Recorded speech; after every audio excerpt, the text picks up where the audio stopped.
Chapter 9. Who Lights a New Star? The second night, being afraid that Anastasia would again put into my bedroom her favorite she-bear to keep me warm, or some other foolish things, and I refused categorically to go to bed. I told her that I would not do it if she did not lie down by my side. I had figured out that if she was close to me, she would not play any tricks. That's what you call having a guest staying at your home. I was sure that here there would be at least some construction. You don't even let me make a campfire, and on top of this, you are slipping in all kinds of beasts in on me. If you don't have a decent house, you should not invite guests to stay there. All right, Vladimir, don't worry, please, and don't get scared. Nothing bad will happen to you. If you wish, I shall lie down near you and keep you warm. This time there were, even more, cedar twigs scattered in the den dugout. The bunches of herbs were put very neatly. The walls were also decorated with twigs. I took off my clothes, put my pants and sweater under my head, lay down, and covered myself with my jacket. The cedar twigs were producing the phytoncides aroma, about which popular science literature tells us how whereby it disinfects the surrounding air. Although in the taiga the air is clean anyhow. I could breathe with ease. The dry herbs and flowers added some kind of extraordinarily delicate flavor. Anastasia kept her promise and lay down with me. Honestly, I could tell that the aroma which her body was producing exceeded all other scents. It was much more pleasant than the most delicate perfume, which I had ever smelled while being close to a woman. However, it never came to my mind to take possession of her. After I attempted to hug her when we were on our way to her place of dwelling, after that fear which I had experienced, and the losing of my consciousness, I did not imagine any kind of sexual or romantic feelings towards her. That was true even when I saw her naked. I was dreaming quietly about a son whom my wife had never given birth to. It would be great if my son could be born from Anastasia. She is such a beauty. She is healthy and is capable of great endurance. That means that the baby would also be healthy and in my likeness. Of course, my son may look like her, though he still should be much more like me. He would become a strong and smart personality. He would be happy, talented and intelligent. I imagined my baby son clinging to the nipples of her breast, and involuntarily, I put my hand on Anastasia's resilient breast. At that very moment, a quiver ran all over my body, and in a moment it was gone. Though it was not fearful shivering, it was a different, extraordinary, and pleasant one. I did not draw my hand back, but only held my breath waiting for what would follow. The next moment I felt her soft palm on my hand. She did not push my hand away. I raised myself a bit and started looking at her gorgeous face. The white northern night was making it even more attractive. I could not move my eyes away from her face. Her caressing gray-bluish eyes were looking at me. I just could not help bending and touching slightly, quickly, and carefully with my lips, her half-opened mouth. Again the same pleasant quiver occurred. My face was getting shrouded in the aroma of her breath. Her lips did not utter her regular, "Don't do it, calm down." There were no fearful feelings. The thoughts about my son did not leave me. When Anastasia embraced me gently, caressed my hair, and moved towards me, I felt something unbelievable. Only in the morning on awakening did I realize that never in my life had I experienced these kinds of feelings, absolute bliss, exaltation, and satisfaction. Then there was another thing which seemed very strange. Usually, physical tiredness comes after a night with a woman. In this case, everything was quite the opposite, and there was a feeling of great accomplishment. There was a feeling that something great had been created. The satisfaction was not just a physical one. There was something more to it, something still unrealized, unknown, never experienced before, extraordinarily wonderful and joyous. An idea flashed across my mind. Just because of a moment like this, one life is worth living. I knew I had never experienced anything like that, even close to it. However, I had met different women in my life who were beautiful, some of whom were rather experienced in love affairs, and I had loved them. Anastasia was a virgin, a timid and tender girl. Still, there was something in her that none, among those I knew, had possessed. What? Where is she now, I wondered. I moved towards the trapdoor of the cozy den, and sticking myself out. I looked around. The clearing was situated a little bit below my wonderful night-dwelling place. It was covered with a layer of the morning fog. It was about 2 feet thick. In that fog, having stretched her arms with her palms opened, Anastasia was spinning around. She was creating a small cloud of fog around herself. When it was wrapping all over her, Anastasia jumped up easily, stretching her legs into splits like a ballerina. She flew over the fog layer, landed in a new spot, and started spinning again, and while doing it she was laughing, rolling herself into another piece of cloud. The rising sun rays were making their way, trying to penetrate through the fog and comfort her. I tell you, it was something. It was charming and exciting, and I yelled at the top of my voice, being overwhelmed with emotions. Anastasia.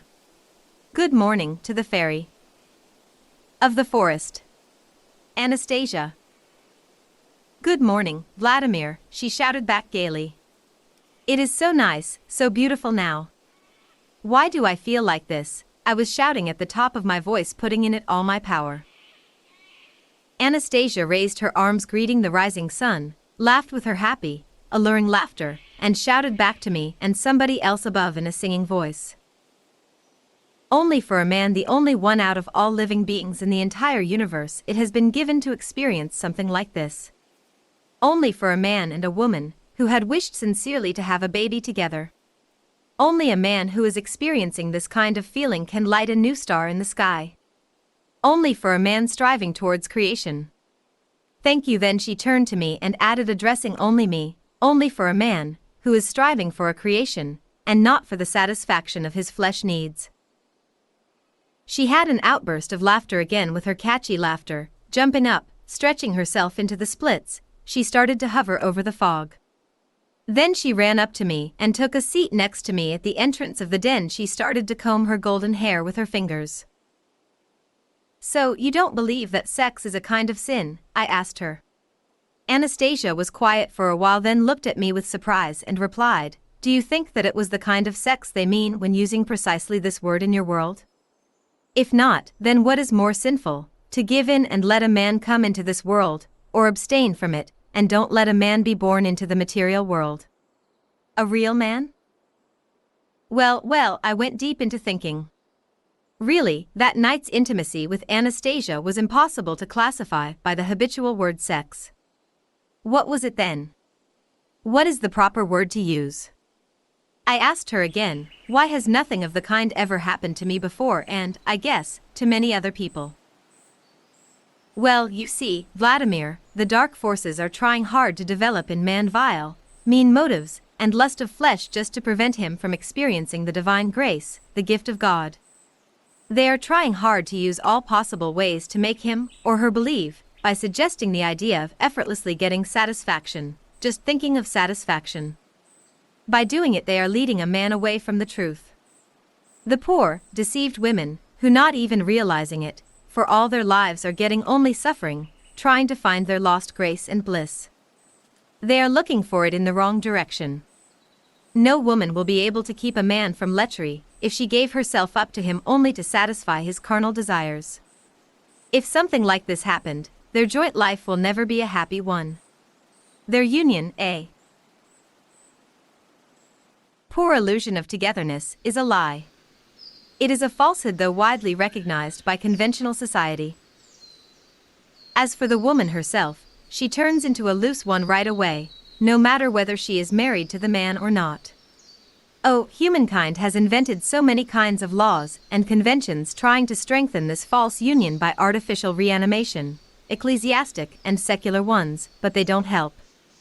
They just make a man play to get adjusted to them, trying to make a show of the existence of a union and create an imitation of marriage.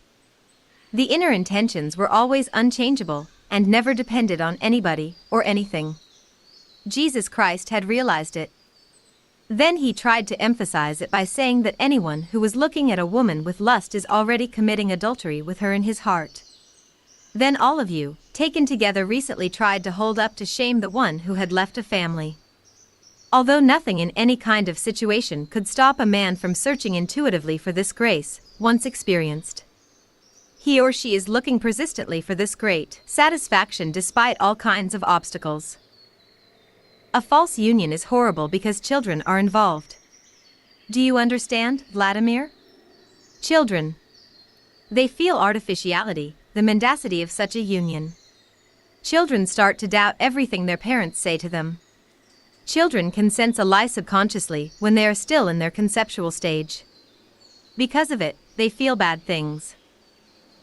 Tell me, and who would not? What kind of a man would like to appear in this world as a result of carnal pleasures? Everyone would like to be created by a great impulse of love, striving for a real creation. Those who joined a false union, later on, will seek real satisfaction secretly, away from one another. They will be longing for possession of new bodies all the time, or use only their bodies ordinarily, and they are doomed. Only intuitively being aware that the real grace of the real union is moving away from them farther and farther. Anastasia, wait a minute. Could it be true that men and women are doomed to such an extent if they happen to have just regular sex at first?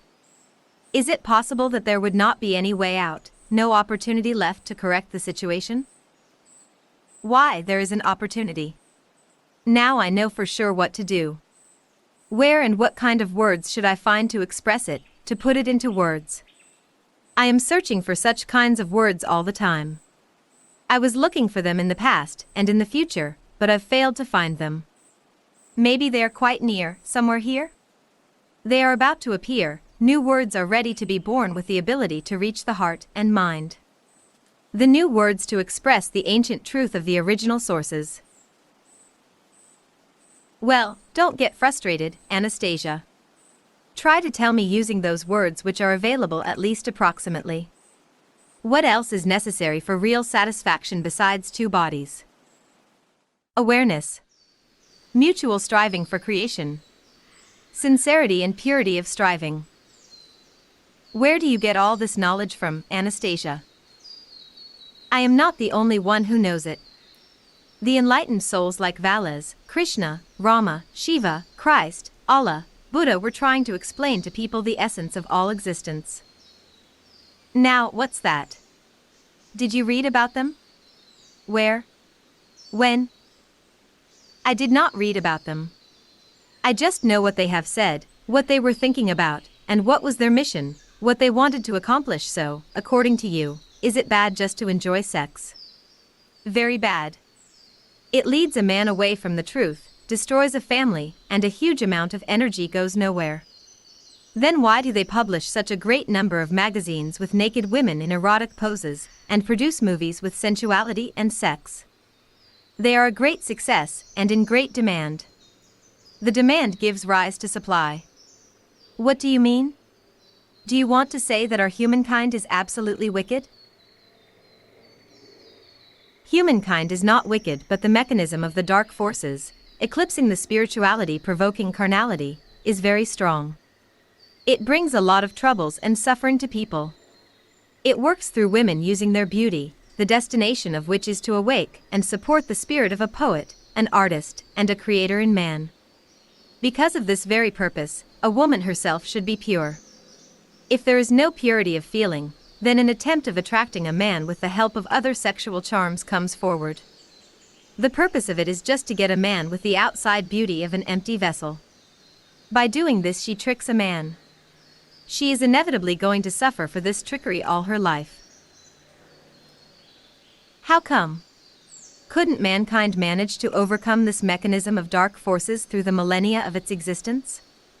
It has failed to overcome this despite all the calls of the enlightened souls? Does it mean that it is just impossible to overcome them? Maybe there just is no need to do it? It is possible and necessary by all means. Then how could it be done? Women again. Those who have managed to realize the truth and their predestination will get changed, and eventually men will change too. No way, Anastasia, I doubt it. A normal man will always be excited by a beautiful woman's legs and breasts.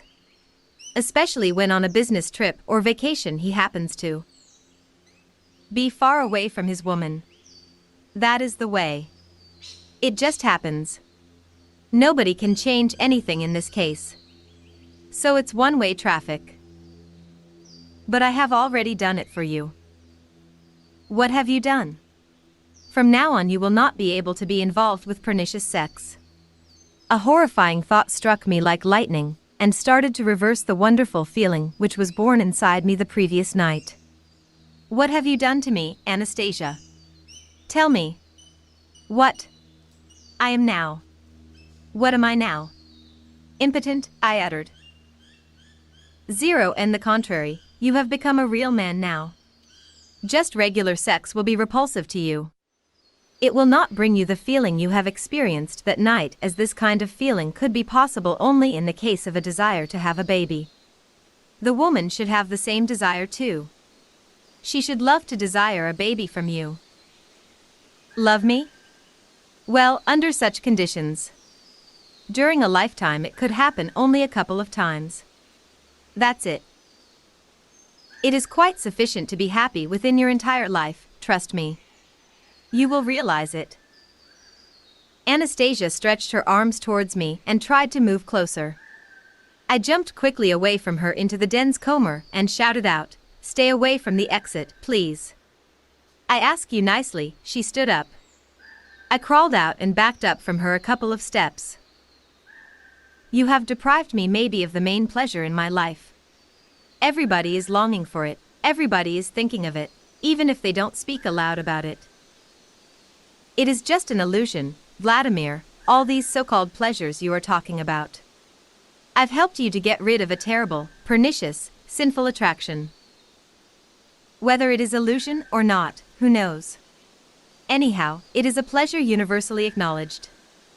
Don't you dare make me rid of it just because you take it as a pernicious inclination.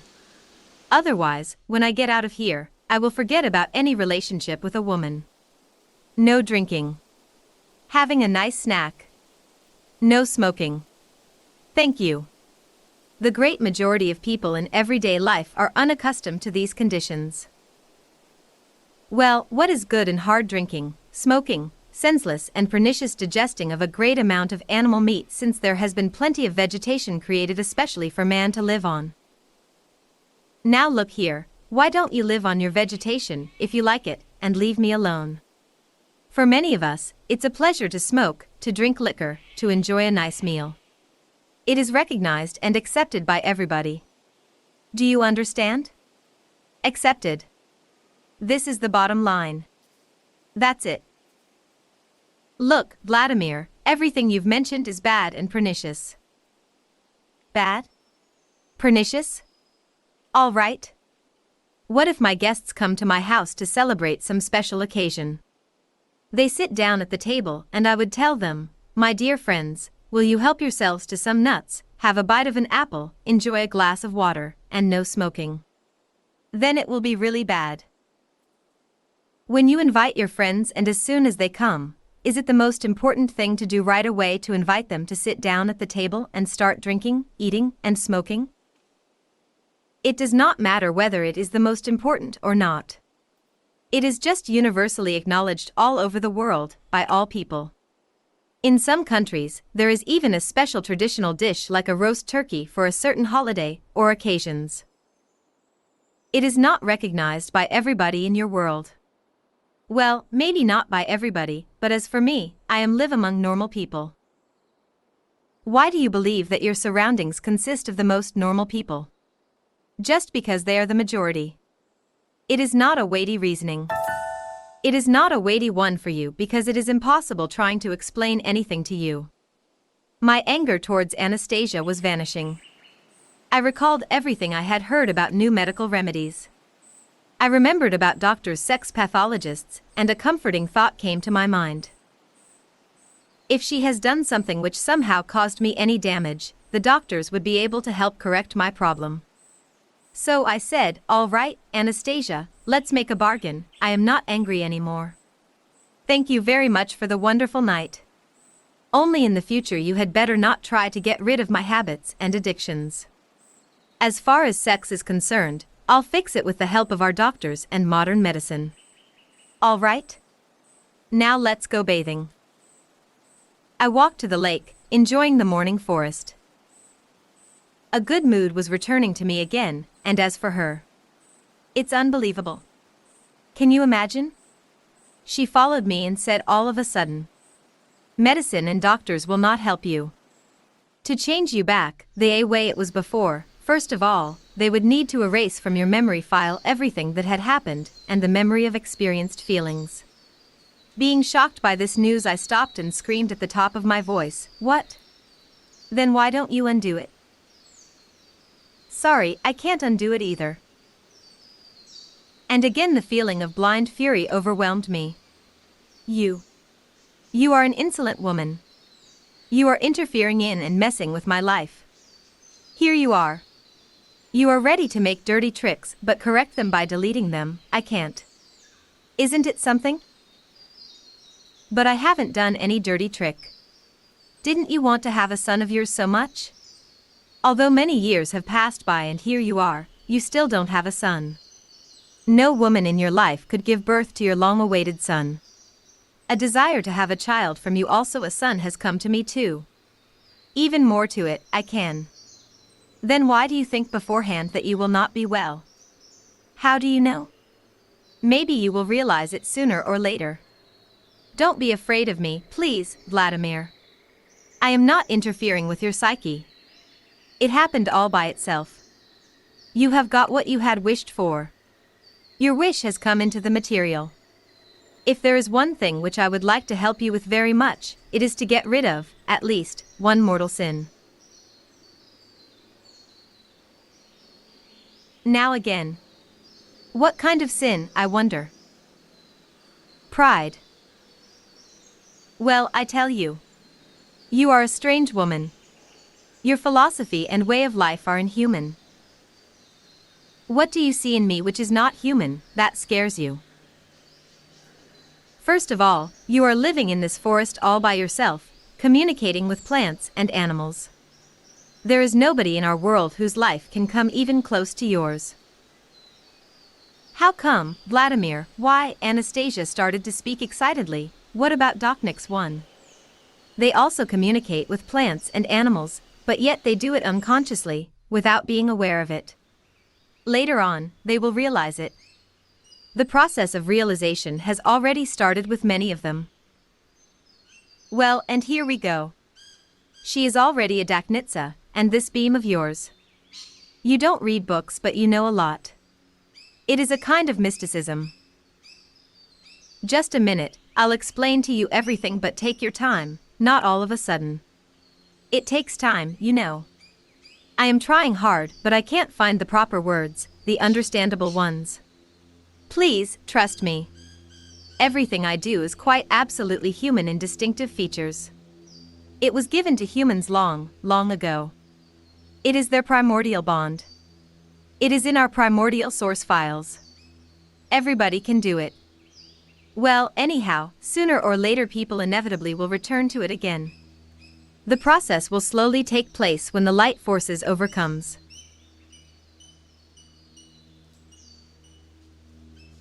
What about your concert? You were singing with different voices, imitating my favorite singers, and it was done in the same consecutive order that is recorded in my videotape. It just happened, Vladimir. Once I saw the tape, listened to the songs. I'll tell you later on how it happened. All right? And what do you mean? Did you memorize right away the words and the melodies of all those songs? Yes, I did. What is complicated about it, or mystic? Oh, what have I said and showed you? You got scared of me, didn't you? I guess I am a muddle-headed chatterbox. I don't know how to restrain myself. Once my grandpa called me this name. I thought that he had done it just because of his love for me. Now I believe that I am a muddlehead. Please. Vladimir. Anastasia was talking excitedly, and evidently, it was the reason why my fear of her was almost gone. The thoughts of my son filled up all my feelings. Well, I am all right, I am not afraid anymore only, please, do restrain yourself a little bit. You see, even your grandpa has told you about it. Yes, he has. My great-grandpa, and I am talking on and on. You know, I can't help it because there is so much to say, and I want to say it all. Am I a chatterbox? Yes, sure I am. I'll try to do my best. I'll try to say only the understandable things. So, you mean that you will give birth, Anastasia? Of course. Only it will not be in prime time. What do you mean by saying not in prime time? You see, it is necessary to do it in summer, it is an indispensable condition, when nature helps to bring a baby up. Then why did you decide if it is so risky for you and the baby?